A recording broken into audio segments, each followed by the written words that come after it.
আজ ছিল এনার জন্মদিন। W, hello.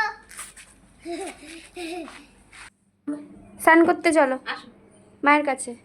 চলো চলো চলো চলো, এ ভেরি গুড বয়।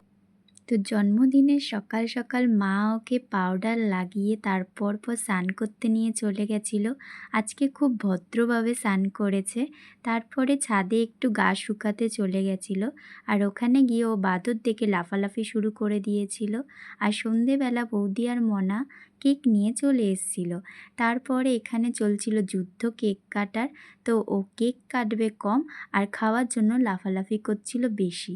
তো ওকে কোনো রকম একটুখানি কেক দেওয়া হলো, তো সঙ্গে সঙ্গে সেটাকে ফিনিশ করে ফেলে। তারপরে একে একে সবাই ওকে আদর যত্ন করে কেক খাওয়াচ্ছিল। আর একটুখানি বৌদি কেক লাগিয়ে দেওয়ার জন্য নিয়েছিল, তো ও সেটাও খাবে বলে হাঁ করছিল। যাই হোক, এটা নিয়ে আমরা একটু হাসাহাসি করছিলাম। অবশেষে মনাও ওকে একটুখানি কেক লাগায়। তো চলো টাটা, দেখা হচ্ছে অন্য ভিডিওতে খুব তাড়াতাড়ি।